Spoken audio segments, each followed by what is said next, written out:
Welcome. This is Tugasimbagane Experience. We unpack politics as it is raw, complex, consequential, and uncompromising. We make it bold, delivering fire with informed debates, sharpening power analysis, and deep dives into the stories behind the headlines. Expect truth, perspective, and powerful commentary globally. Tugasimbagane Experience. Eye for an eye.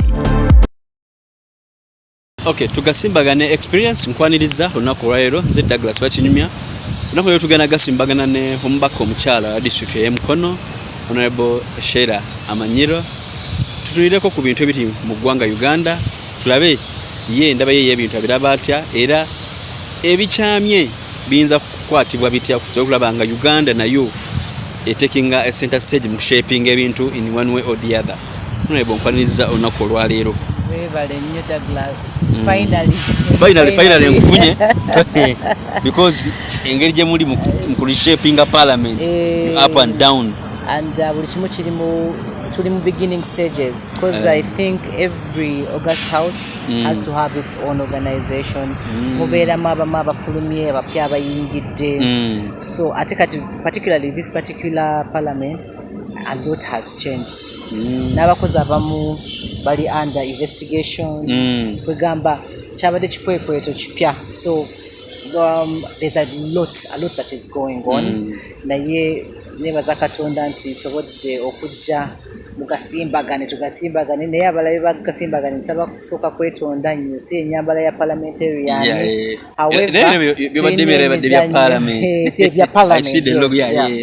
Era tuli mu bintu bya parliament, emizannyo gya parliament tulina okuparticipatinga kubanga bwe tuba tugamba twagala kutumbula bitone by'abantu to promote the sports sector naffe tulina okubeera kyokulabirako.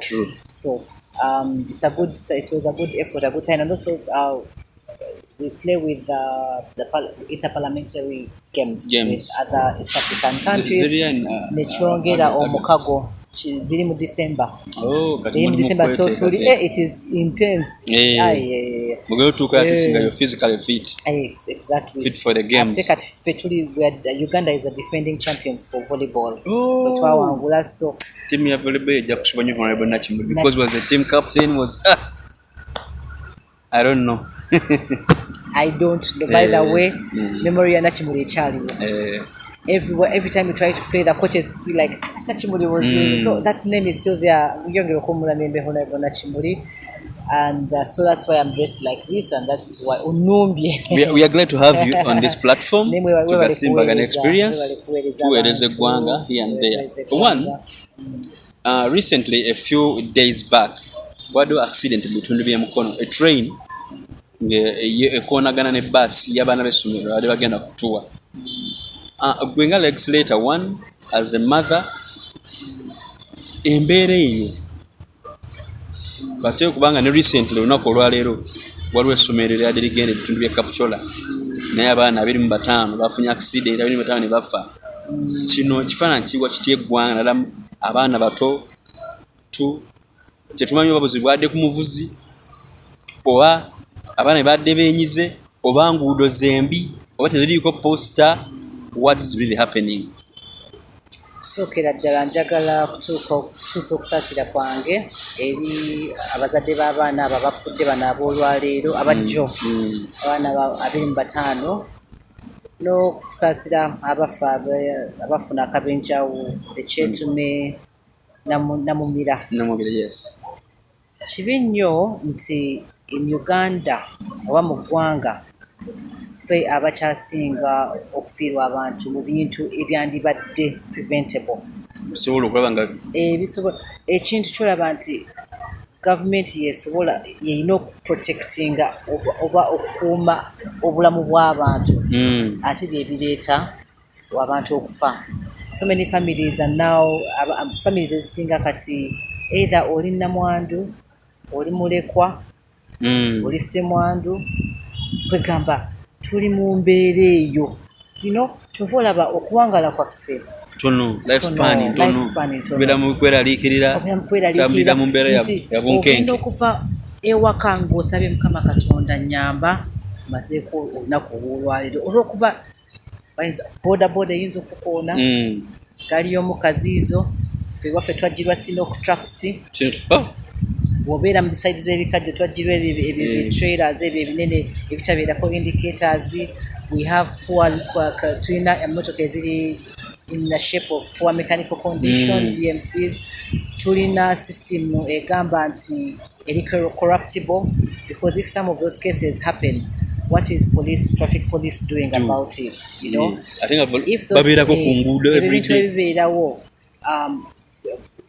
Sector ya infrastructure, what is it doing? What is the ministry of roads, works and roads? Transport. What is it doing? Kugamba olabamu laxity and obulagajjavu abantu okukola ebintu nga tebalina mwoyo gwa ggwanga. Then it's high time we start having that patriotic spirit. When you've been given an assignment of making a road, you're not doing it just kutuusa mulimu.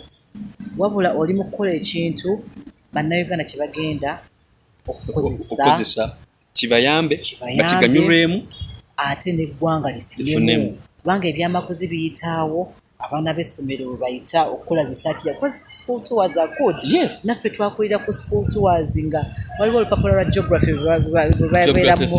geography 3 photographic interpretation. Kati banaabiraba batuuseeyo. Ate jjukira mu curriculum yaffe tugambe twagala hands on, twagala practical things, a hands on curriculum. So therefore children have to tour. Naye ekibi nti ministries ezimu zireetera gaps ate tezisupportinga ministries endala. Kati olaba ino ministry ya works ereetedde ministry ya education okuteekawo embeera okutaperforminga. So now our children we're going back to cram work. Ate ffe mu biseera byaffe tebyalinga. We used to travel, you go to Rwenzori, basomanga omwana atambulanga okuva a distance to a school. Ngatamba nabigera olusi. Newaffe naffe wano banange Mukono wabeerawo accidents every day in every constituency of mine. Otaddeko n'ebitundu ebira districts endala ezira Kabaale, Masaka Road always has accidents, Jinja Road always. So this is a national issue. In fact, this week twakafuna accidents nnya. Literally, three of them za masomero, school buses. The school buses, waliwo endala eyali mu northern Uganda, where we had to pay tribute to them. But just know, waliwo accidents zetumanyi ezitamanyi. Ezo zita kinoomu n'endala bw'obanga oli mutabani wa Sudi tujja kitegeera. So for me it's high time we stop responding to certain cases because they are for big people. But now it is a national issue. What could be done? Mutabani wa Sudi bwe yafiira. Uganda twerabira nnyo. I think we forget so fast. Because mutabani wa Sudi yakafa kati just juicy. And we all went up in arms. No, the road sector has to do this. We put road signs. We came up with all those resolutions. Have they happened? No. Now we are losing children, the leaders of tomorrow, the next generation tomorrow. But we seem to be a reactionary government. Today, twekenenye ngaba ya license. Ngaba ya license, but also the ministry ya works. Omanyi buno osobola okuvuga katugambe oluguudo lw'e Nakifuma ng'ogenda Nakifuma connect to Kayunga. Kalaji. And in fact there was a leader for Kayunga who just died on a road. On what? Kalangwa. Sentebe we NRM. He also died of a road accident. So the issue is with our roads. Amakubo tekuli road signs. Tekuli na pavement. Ne max is like in the middle of the road kubeera ko kino ekyayiro nti moroka eno iteno neri iteno ne ku sides wano kubeera ko obwa white there are warnings ukagenda ko ngogeze off road okulya emotoka yaba it's a sign that ovudde ku luguudo. Most roads don't have that, but it's supposed to be there. Already there are no street lights, street lights. amakubo ovuga nga darkness enzikiza togenda kulaba wakagunde wakagaali ali mukunyuka oyo omutomedde ate bw'omutomera you hit and run. Makubo tekuli mataala naawe moloka tekuli markings tekuli markings, but also our vehicles are in very poor mechanical conditions, and also the drivers sagala gamba nti but okay, it's carelessness kubanga nange olusikyambaako insisting okuvuga ninga nkoye ng'otulo tunnuma. I think we should also high time us as individuals as drivers nokkiriza nti nkooye nina okubeera n'omuntu annyambako kubanga kati now for the case of drivers this is their job tuzibagamba mukama wo nti nookoye olaba nange nali neevuga nange nengamba n'okugenda naye nakirekera nakikendeeza why sifiira ku mulimu because just reason nenga otulo tunnuma, but because olina okgenda mu activity eno eyapata eri side z'erwengo ate olyoka okomewo dde nakifumewo so tukoowa. Therefore we also need to focus on the people who run these machines because oluusi kivaako aka slight mistake ng'otuddeko mabega and that is how accidents happen, but mainly is because of the nature of our roads. Some roads are slippery. The engineers decide they are very slippery, and also markings. Kati waffe namumira kyetume nga nawe nkusindiseyo saawa zino you go Mukono South gende Katosi ogenda kujja first of all ekuwaterereko traffic mungi. There's not a lot, the traffic is not so much. So you actually drive driving. Kati waliwo engeri y'ekkoona you can't know there's a railway ahead. You can't, except for people like us who know Amanyi. Nibwo omupya wallahi tosobola kumanya nti waliwo railway. Ka sign post akaliwo akali ahead nerabidde okakuba ekifaananyi kali triangular ne bakubako akafaananyi bakasiiga black naye nga tekategerekeka. Eza baali bagezaako okuba ekifaananyi kino train ate kuliko omukka kungulu ne munnange. So the day the accident happened, I said, no, let me go on this road and see again. It is true, there's a big corner and then a slope and then wekanga. Of course, some people emotoka byaffe bifu kubamu noise you can't hear. You cannot hear. However, other countries sign zitandikiranga mu kilometer, like a kilometer. These companies, the share is gamba in 1 kilometer you'll find a share. Why don't we have those markings in 1 kilometer? There is going to be a railway. In fact,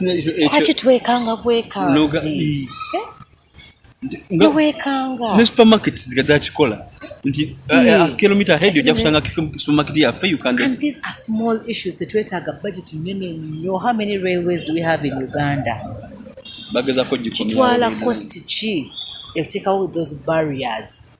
Gwenga Uganda Railway Corporation. Is it URC? Yes, Uganda Corporation. Look about in every area where the railway is intersecting with the main road, take out barrier or take on staff. First of all, mwaba manyine schedule ya train. Alert the people there, and then the barrier will go down. That will save people along with. Otherwise, manpower you take our traffic officers at every point. Techisoboka. Nila right now rokuba nti wabaddewo accident kati mulimu traffic officer. But we cannot manage such crises. Chinamala kutuukawo so that we can react. But kyengezako okugamba webali bagenda kubeerawo for about 2 months. Balyoke baveewo kati engeri gyekibadde eri capture imbalance. Ate bagenda kuteekayo. It can't work like that. So we need to find a way, a permanent way. We need to find a permanent way solution. Of road safety. So if not other that, countries they really focus a lot on safety. Safety and health hazard. But you will find in our country, buildings are there is no fire extinguisher, there is no exit route.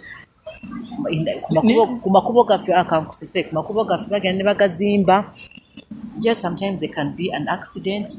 Naye woyagala okwewagama bwoti ate waliyo ditch. A deep ditch drainage. But in developed countries they cover those drainages zibeerayo, but you cover them. Omanyi buno, like which road? Let me cite a road. That's not Kalitamu recently. One way, waffe. Recently, I just passed on that road recently. And they have done the drainage so well. But the depression zezo. Amazi wegaita. It's so deep. Kati wowe yagala kudojinga katono nnyo wa border. Go area. Kati no wa border naye agwayo. So the designs of our roads have to be rethought about.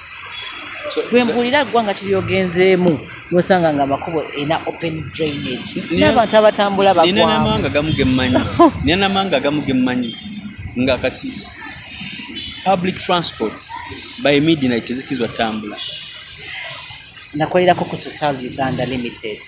We are people who used to transport maybe fuel trucks might not be causing the accident. Yes. And I think I saw it recently. Burnt an entire place. Ne policy bweyajja under that department of SHEQ, that is health and safety.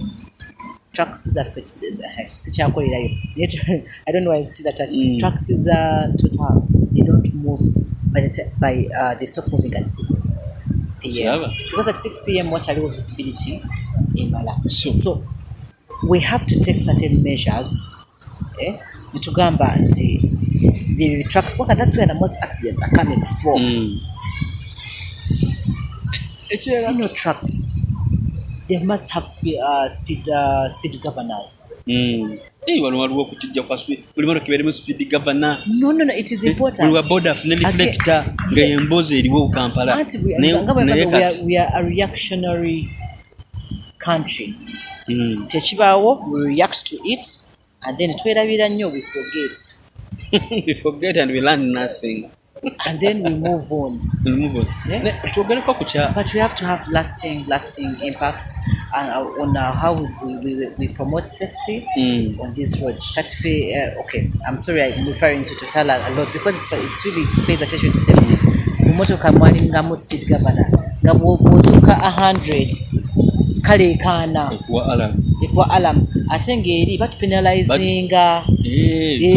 Kuma record zindi motoka yakuwaninze wano. Bakuya nesimu. Yeah. So the operators of those vehicles, the buses, they have the capacity of putting speed governors. By the way, it can help a great deal. A regulation inti. Amasomero gana gagenda okukola tour.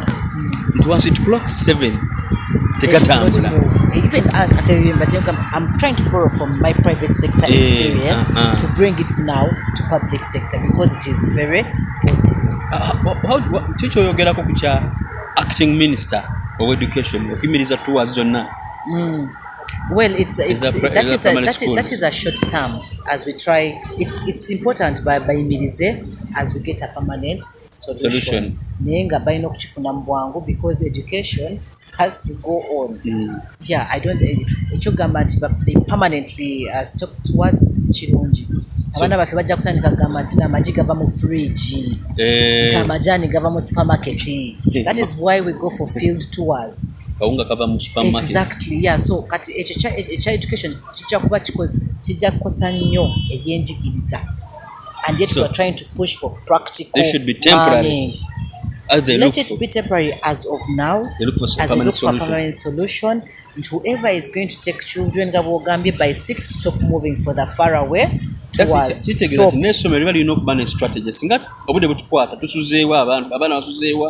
Kati ngewange recently my child bagenze ku tour because basomera wano Kampala entinda tour ne bagenda kumacha. But because of the traffic jam the traffic jam on the road bagenda Chira Motors factory ya Chira Motors jail, that is in Jinja. But they kept updating us. Of course abana batokanga sawa pili, but they kept updating us. So we were talking about by 6 they should stop moving. Unaona labaka factor bali bagenze just wali Jinja atokoma just because of traffic jam. After Jinja jam tumumanyi. But a change to speed governors is very, very important.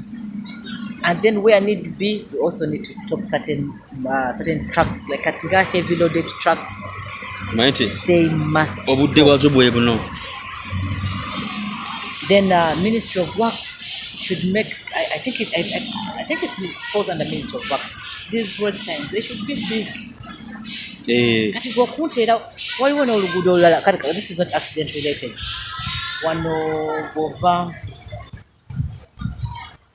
behind Legends waliwo ekibanda ky'emmotoka ekibanda ky'emmotoka I don't know how to call that road. Waliwo abalokole wasabira ba Fanero. Kati bw'oba oyambuka waliwo ka road sign kagamba free drive. Nakuru Road, I think. N'abantu tebakalaba emiti gyakabikka tubeerawo mu jamu nga tulinda bitaalo oba byakumeka. Ne bibeerawo. Anyway, back to Mukono, one in Namumira. They should put like 1 kilometer away, especially for a thing like a railway. Longer for it has right of way. Put a big bar. At your good notice. Bajiteka in not 100 kilometers, in 20 kilometers. Tezuwera 100. Tezuwera 100. Gwegenda yolabe. Tezuwera.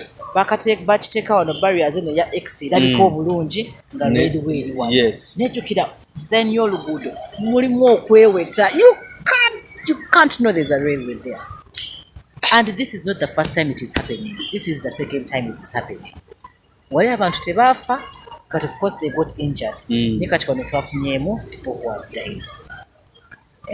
Remember, this is something that is preventable. It has happened, we can find a solution for it, but now we've waited for a second incident to happen for us to get attention to it. This must stop. Minister of Works, Fred Amaniyo, yes, Honorable Fred, I call upon you.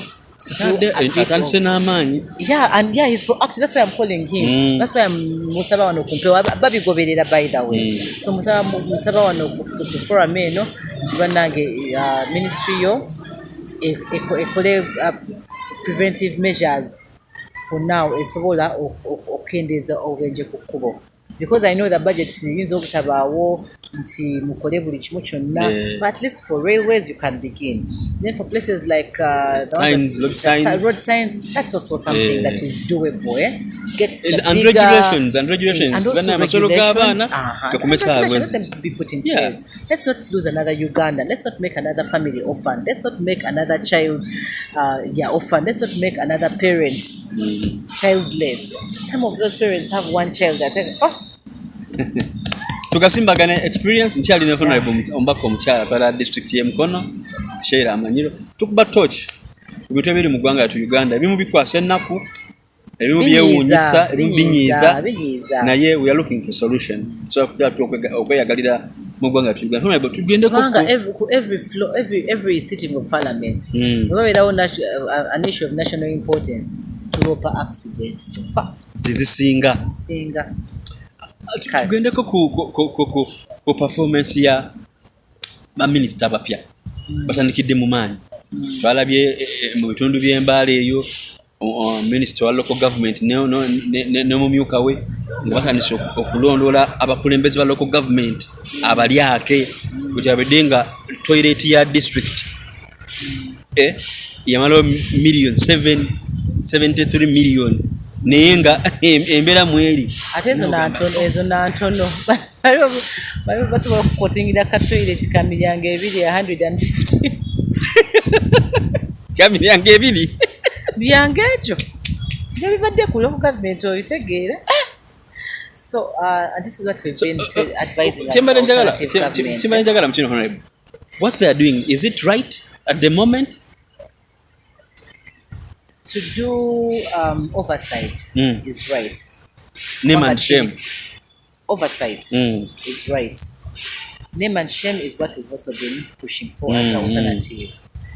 In fact, twali complaining nnyo bannaffe abali mu 11th parliament gabagamba niba ndo ministers nga they are out of touch with reality. Nga bajja ne boogera ebintu ebiri different. For example, ngeyabali omunsi yagenze mu Western Uganda eyo nagamba he's shocked. What are you saying? You're shocked? You're shocked about what? We've been saying these issues on the floor, on radios, everywhere, in our manifestos. I think for the sake so why are you shocked? For the sake of Honorable Omus, I was finishing my degree. Yafunako attack. mu bitundu by'embalala namutwalako mu ddwaliro eddwaliro nga terina medical kits. They had to get an helicopter from Mbalala to Mulago. Omanye kyatta mugenzi Kalangwa yafuna accident e Kayunga. Yali kyasobola nagenda mu ddwaliro e Kayunga oba okujja ewaffe Mukono General Hospital. N'avuga paka Nakasero bwe yatuukiranga kaweddemu. So what are you telling me that you're shocked about what is happening? So a government that you're in control of. Let us be honest. For a government that you are in control of, mwe abali in charge of the state coffers of money, you're the ones who appoint these people. Opposition does not appoint anybody, by the way, in this state. Yeah, they're the one who appoints. You're the one who is, you're in the government. How do you come out in broad daylight and say you're shocked about what is happening? And yet members are constantly coming on the floor and show ya Luganda. You can mix, it's okay. Oze ku floor kukundi kutubulira nti ofunyemu ekyekanga weewuunyiza nekanze nnyo okulabanga nekanze nnyo you people which Uganda do you live in for 40 years? Emyaka na this is what has been happening in our country and that is just yabadde wambala yabadde mbala but you're forgetting in the previous parliament tinabanja waliwo journalist yajje Mukono n'alopa ekyaliwo omujjuzo gwa Mukono nekigenda viral promise n'agala n'omukomako oyagala kuŋŋamba nti you're still shocked. Which world do you live in? So for me, bino byadde babimanyi nga balivinga nabo normally. The question we had is weewuunya otya ku mbeera ebaddewo myaka 4 ate ng'oludda olujja luwabula saagala kweta nnyo opposition ne oludda olujja luwabula alternative reports all the time and most times they're also minority reports and they're saying no, this is the reality on the ground. These reports are there. Even the Auditor General's reports, some of these things are there. So what are you being shocked about? Your own government. We don't build hospitals. We don't recruit. Everything is by the way monopolized by them. But you're the same people being shocked. What does it say about you? Away from Bayomons, everybody else. That you have been state minister of works, you have known these contracts have been running, but now you are minister of works and you're saying this Chinese, the road of Mpiji Express has been, what are you guys, Ugandans, you don't see, let's stop fooling Ugandans. Let's stop fooling Ugandans. And for all ministries, be it education, people are still studying under the trees. In Namataba Town Council, I went and visited. There were classrooms that were being conducted under that tree. 2026. I have just told you Namataba Town Council Secondary School. Namataba SSS. Genda yo kati wanasomera miti.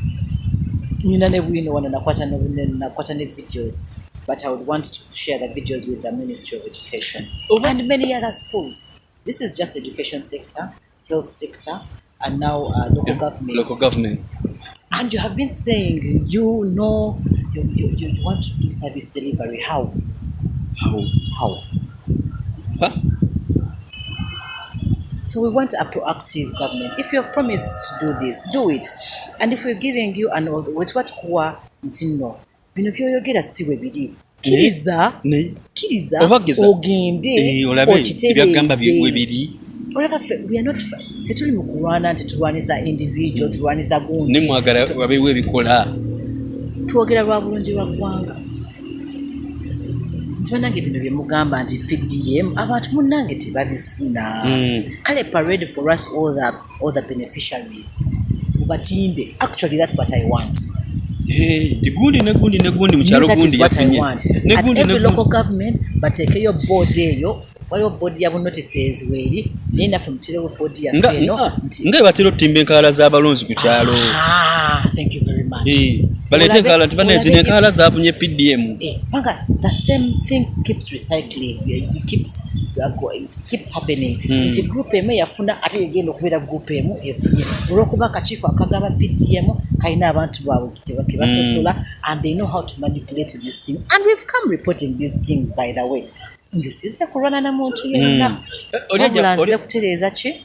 And I'm not attacking banange kiri kuliko sina muntu gwe nnumba yadde. Naye ogera ku lwa ggwanga. Naye njogera ebintu ebiri ku ground. Kubanga nze mbeera ku ground. Nze by the way ne politics namuyingira. I'm not a politician. But I came to add value and to add some impact mu bantu. Kubanga abantu bakaaba nnyo, abantu babonaabona nnyo, abantu banyigirizibwa nnyo. Nti mu Uganda tutuuse situation egamba abaana n'ebyana, tutuuse mu situation ewali ebbanga wakati wa abaavu n'abagagga ligaziye nnyo. Abaavu baavu nnyo, omugagga nnyo. But me as a leader, ng'omukulembeze oba ng'omutendeke wa economics, how do we close that gap? That is my role, but not to attack anybody. No, my role is to come and say, as a person who comes from an alternative side, this is what we are suggesting. This is what we are recommending. Kino kye twagala so sigamba nti kubanga bo bwe twogera kino baba baagala kukola PR. Siga kazigo. Bongere okulabika obulungi. Siga kazigo. We are not looking for marks. No. But we are looking for value, for money, for taxpayers. Every dem kusiga kazigo babirabye. Nze munnange olaba Katonda kirungi bitandise okweraga. Omuntu yasiga kazigo naye nga teyanaabi. So kirungi bino ebintu bitandise okuvaayo, okutandika okutangaazibwa. But this is what we've been saying all this time. Do these operations or these investigations reflecting on a tamu yabe tamu this Sanja no sleep? First of all, are they awake now?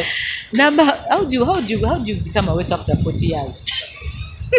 But anyway, let me appreciate them for being awake. That is also a step towards streamlining our country. It's okay, muzuku okay. Mwana chinjo omwana naye weyebaka ugamba gundi zukuka ne kusomerwa kugamba gundi pull up your socks. So it's important. Naye after 40 years that is wrong. However tugendirawo. So right now bazukusa naye bana Uganda bade tebebaka. Na Uganda mugiribi. Otuba n'omwana wo ne bakugamba UPE yabwerere naye na birike bakusaba akemmere. But other countries are doing 100% free education. Nawulidde abagamba nti mulekera okunenya President Museveni. Abantu bano ba engineer district engineers ba LC5 tier persons be balyake be babba sente. I blame the entire system. I blame it because you're the head. And these reports are made by your institutions. No, we don't. By the way, these figures we get to the Auditor General's reports. Isn't that where we get them? We base on that, on their figures, on the statistics of Uganda to come up with our analysis. So, what are we doing wrong by telling them, look here, this litmus paper is blue, not pink. So I'm happy that Bazukse, although kati ngambe we are reactionary government, how sustainable it is. It's not sustainable. Chembadde nkugamba it's not sustainable. We are reactionary government. Accident ebaddewo vugumirizamu awo bagenda ne balinnya ku bugerwa bakune bagamba mukimirize. Accident ebaddewo bagenda kuteekawo basirikale bagenda promisinga mpewo omala okuzikira ne ba driver nga bweweeterezaamu koko ojjukira etteeka regulation ya seat belt kasolengera omusirikale nga bakivaako ekikwekweto kyatandika ne bakibeerako after some time ne bakivaako nti local government kati bazirumba bagenda kukola around 146 districts in Uganda. About cities I'm not sure kubanga kati bayongeramu ebibuga nabe bitongole in their own right. Neither 146 districts in Uganda tebagenda zimalako. I can assure you tebasobola. they can't because otunulira How they are going to get sustainable it busy. will be. They are going to get busy. They are going to get international trips. They're going Before you know it, everything is going how to. sustainable it will be ngati chihaminze government big fish. Ayi ekyabiyamba bati tewabiraba bakwatayo small unaga chikwatidde abanene mugira muyimirira mu bakwata small fish ate bwe kityo bwe kijja that they do this ebikweketo bino nene bakwata abatono kati nga mu saga ya parliament baze banogolayo there are so many things that have gone there yeah so tuyingeko mu sentences of parliament motura naye nze kyembasaba bwaba batandise okukola ebikweketo bino babikole up to the last dot paka ku muntu oli asembayo wansi up to the last, like they let them go all the way naye let them sagala ate bamenye mateeka nti beba prosecutors they are the prisoners I mean they are the ones that who are arresting they are the ones who are no that shows system failure it shows institutional failure gwekola okunoonyereza then hand over to the respective office abantu bakole ki bayite mu mitendera okusanga nti nabo boogamba nti bakwate nga nabo beetaaga kukwata ate ne contractor gwe bawa because you're arresting the district engineer nani yamuwa mulimu contractor yasindikibwa above simanyi in fact nina kye baŋŋambye ongeza bingi gundi katuveeyo inakuwa tsaliyo kubanga wembanga nze district chairperson nenga olugudo bane balutukolere nengena mu local government nendo binga yo sente zikola olugudo nino okuzayo kickback kati mbadde ngamba nti ogenda kusanga mu investigations it may not be this person here just because he's in that office sometimes they are hard abawachi nti kubulira kati okulondoola nino kuva you have to investigate up to the last detail of even how that person can yes bonna babakwate naye saagala mukwate mu a victim of circumstances ne bali abanene banga bambi ono naye ne banamugamba ne banamuletera tenda ne bagamba approve this one nagana he will lose his job baleteyo omulala accepting that condition kiri kiyitewo Uganda is full of drama. Let's get lasting solutions. Tugasimbagane. Nenga ngochimanyi buchitso buyitawo. Tugasimbagane experience tukyakuba torch mu bintu. Tugasimbagane to release me. No, tugenda katonyo mu parliament. Mu constituency kati. Dachika nga sap tugenda mu parliament. Abapiero balese beat. Bagala enongosereza mu nonda ya lope. Mwenga alternative government mukiraba mutya munange nabo bali mu byekolera anyi wali wotuka no gamba crutch no gamba nobody knew UPC would be opposition nobody knew UPC would be opposition nobody knew UPC would be opposition nobody knew AA would not be speaker so every time nobody knew so every time we don't know the intention first of all nayenga I feel it's an attack on the voice of reason and the voice of the people. It's an attack on an individual because we're analyzing and assessing current law right now is not corruptible. Gumite as opposed to ole yavako mamulabamu a bit of kati ono kirabika alemesa ekintu okutambula kubanga ogamba otandika otya okuleeta etteeka erikusobozesa ggwe okuteekawo omuntu gw'oyagala okukola naye that doesn't happen like that. This is an elective and when a multi-party dispensation and we agree as a country that the first runner-up becomes the government, therefore the second runner-up becomes the opposition. Yes. Why would you? Becomes the alternative government. It becomes the alternative government. That is automatic because out of the numerical strength. Process. So kati gogamba otya nti tufunyemu numerical strength ya NUP kati NUP fa again. By the way ne bakikola we bati bagamba nti tukuba akalulu. Tujja kulonda Joel Senyonyi. Boba nzo abayina enteekateeka yaabwe. Ngage bagala planting out. Of course that's why I'm saying I don't know their intention. Because atenda byeko na malubozi kwa position agamu gawagira PRO yi aga opposition kati no to mixing issues omanyi some parties are in the memorandum of understanding. Some parties are in the memorandum of understanding with the NRM, and it is public, so definitely they will support certain positions. Chibagalo okwongerako kyecha independence, and which doesn't work. Independents are independent of each other, and some independents have already some independents, and which is 80% of those, actually 90% of those independents. Bwino wali Anita Mongi yabayingiza mu memorandum of understanding, therefore they are NRM leaning. Nera nabo bajja kwogera bagambe I am independent but NRM leaning. Kati where do, so you want oyagala chipolozi it doesn't work. Amalobozi nti abagala law palondebwe parliament. No, not kulondebwa parliament. Yagabadde agamba nti alondebwe n'aba independent. Olwokuba kati to independents bali around 60 bangi, and because they are independent, they are NRM leaning. There is a number. Bakozesa loophole y'okugamba mu bakolya in their constitution, once you don't come on a party flag, then you cease to be a party member. You know it is there. Yes, even as it is there. Once you don't hold the party flag, you cease to be a party member. Therefore, in their party, they refer to them as opposition. Kati chibagala kutuka katako. But already you've done a memorandum of understanding with those people. So how do you refer to them as opposition in your constitution?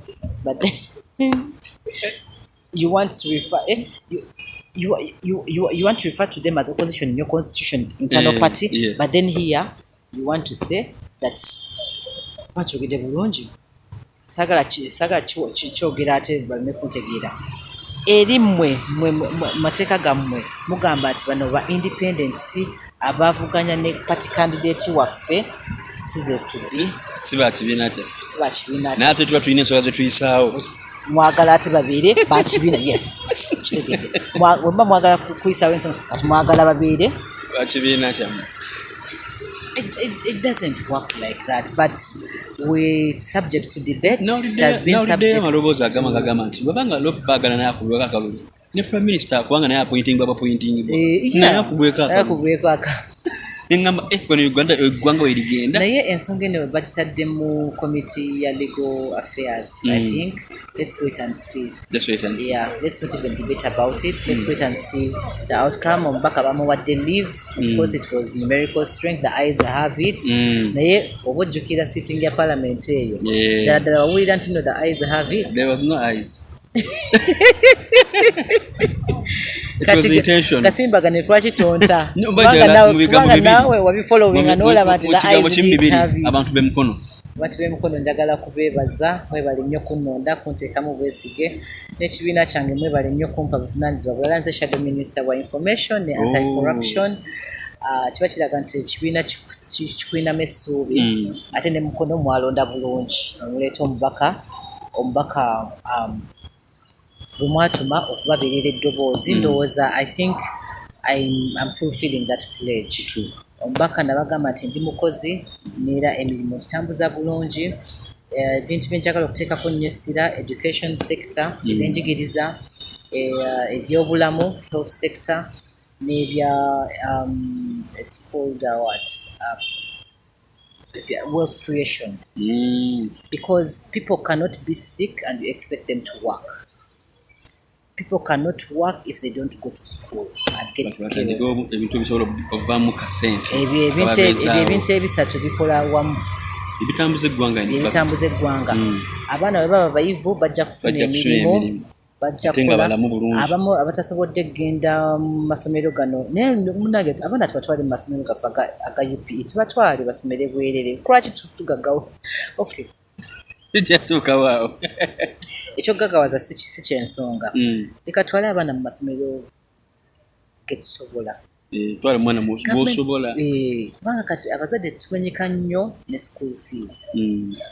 Naye ng'ate eno gundi gavumenti yagamba amasomero mwenna musome primary level ne secondary kati bakikoze. Abasomesa tebaliyo kati ekyo mutukirekere. That's why I'm saying nsuubira to put effort in the education sector. Nga nteeka government kuninga we want teachers, Ndibanne abaana gye bali neteri basomesa. We want ebyo kati bitulekere. Ababaka tugende tukole ki? Bategeke ninga. Timumbalirira za phase ezigenda maso every year. We make sure money is put to good use, is put to priority areas. So ebintu bijjemu privatization. Ebintu government biyingiremu kati mu mutekeke ninga. Abaganga bwe tugambye wali abagagga nnyo. Nti saawa zino abakozi ba gavumenti oba abantu abagagga abaana baabwe tebasomera wano mu Uganda okimanyi. That is true. Bakomishona abaani bonna ogenda okukwata ennyonyi okugenda katugambe South Africa ng'ejjudde students bagenda kusoma. Ugandan students. Naye Ogabe gasimbagane kwekitondeka. So netugamba ekyobulamu kulwaki nkiteekako essira. Mpozi bali ngambye abaana balina okusoma okufuna emirimu, abaana balina nga balamu. Kati oba tosobodde kuyita mu system eno ey'okusoma oluusi enzibu ennyo naye kirungi curriculum kati ekyuseemukko tugendeko mu skilling. Put those vocational schools there. Ate nga mu education sector policy wise bagamba every district should have a vocational tikiriyo kati jo honorable Ogwanga yabadde akyogera nga tumugamba we don't tetulina. That is our job as leaders. Ekyokubiri omwana bw'aba asomye alina okubeera omulamu. Abantu bwe baba basomye balina okubeera abalamu ate okusobola okukola emirimu. Abamu bajja kubeera employed through government, through local government kubanga tulina service commission ziwa emirimu abaana district b'omukitundu naye ate waliwo emirimu gye tusobola okwekolera. We have to be alive. Okubeera omubazi olina okubeera ng'oli mulamu ng'osobola okugenda mu ddwaliro ate ofune eddagala kubanga bagamba eddagala lyaki National Medical Stores erina okubeera. So ebyo kati those are the things I'm coming to work on. So abamu people confuse roles of leaders. They think leaders are going to give handouts. No. It cannot be. Tekisoboka. Kati nze ng'omubaka omukyala constituencies 4 magombolola 18. That's over 2 million people that comprise of Mukono district. You can't pay for everyone. You can't. But if I push government to do what it's supposed to do, abaana bajja kusoma, amalwaliro gajja kusobola okukola, ojja kufuna PDM y'okola ebyosobola okukola, ojja kusobola okugenda ku growth ne ssente z'okole. Ni government efune ku musolo. Ate nga bwe tugamba gavumenti emunyigiriza abantu oba ogambye trade order bagende wa, show us where they are going to go. Oba ogambye ekyo kirala kye bakola mwaka guno bave mu ntobazi compensate them because it's a small compensation. Kubanga wano juzi oba last sitting yakumeka baleeta ebiteeso nti tuyambeko institution ezimu tuzisonyiwe ebbanja nga bali mu 13 billion abalala bali mu 1 billion abalala bali mu other people beeri wanandi kusomedde ebitongole ebimu ebiri mwalimu university yawa oba yankole. I don't know whether you saw that older people. It was there. So if you can compensate those institutions, abantu Uganda yonna siteri mu ntobazi. Bantu batono nnyo. Ate kkiriza nti naawe gavumenti yakola ensobi nebawa building permits. Era nange nabonza bo bali mu ntobazi bajjawo batya. Ogamba otya nti nno omuntu avuba envuba embi n'akatimba akatakkirizibwa bwe kayingira katya mu ggwanga ng'ate buli booda y'eggwanga olinayo URA ekola supervision. Naye nta kubanga gwagala ngende eri kuyingire n'ebyobuziba. Tugasimbagana experience Douglas Wakinyamba ne Hon Sheilah Amaniyo mbaka omukyala. So Mukono mbebaza ebyo ebimu byentotodde mukko byensobola okukola kubanga you can't do everything. Sectors nyingi nnyo n'okusingira ddala okutuusa ensonga zammwe n'okubakiikirira obulungi n'okubabeeramu nabasobola nti nja babeeramu bannamukono neera nakuzange nziruka Mukono nsibye wano amba ku Lwokutaano olw'omukaaga olwa Sunday ezo si nnaku zange za bannamukono bane mwana bakamote ate ajje Mukono tugasimbagane mubeere bulungi mweraba. Weebale kutugoberera ku mukutu guno Tugasimbagane Experience. Subscribe, like, share and comment. Nenkya tosubwa.